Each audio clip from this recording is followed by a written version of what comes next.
Okay, Assalamualaikum. Selamat pagi kawan. Hari ni aku angkat awal sikit sebab tengok sana tu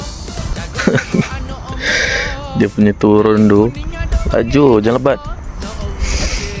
Hari ni kita pasang toki kat kawasan sawah.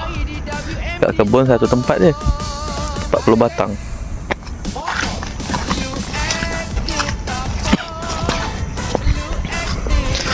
Bismillah.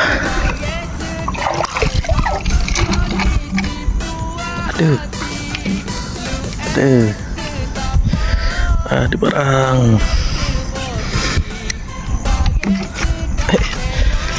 Kecil ya beluk sawah ni.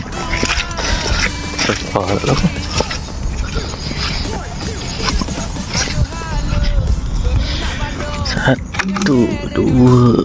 Bismillah. Ada barang juga. Nampak tu. Risau jangan lebat. Dekat dah. Okay. Di sana pun dah turun lah. Depan belakang turun. Takpelah. Kita buat selaju yang mungkin.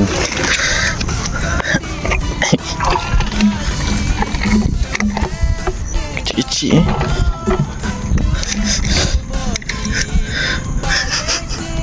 Kecil-kecil ya.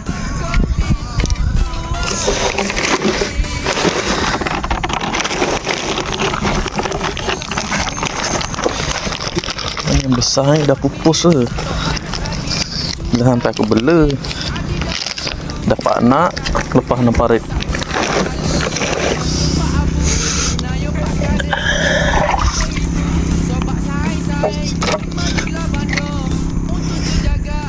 Okay, yang ni sedang ses bendang. Oi, semua toki ada ni. Alhamdulillah. Rezeki betul. Rezeki bangun awal.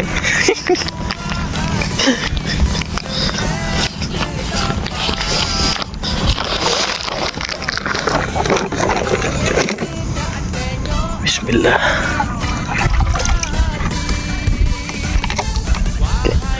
Ni tak ada. Baru puji sikit dah tak ada.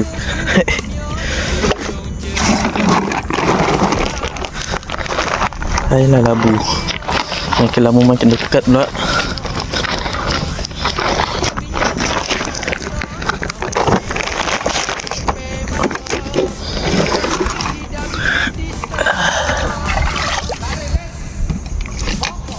Cik, dah lekat lubang belut tu.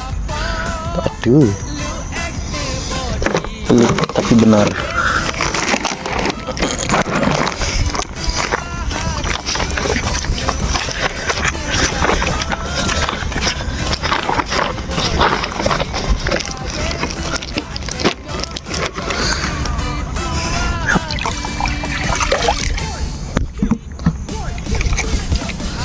Tak ada juga. Oh, belah depan tu orang ke? Dia nak dekat semak tu juga ke?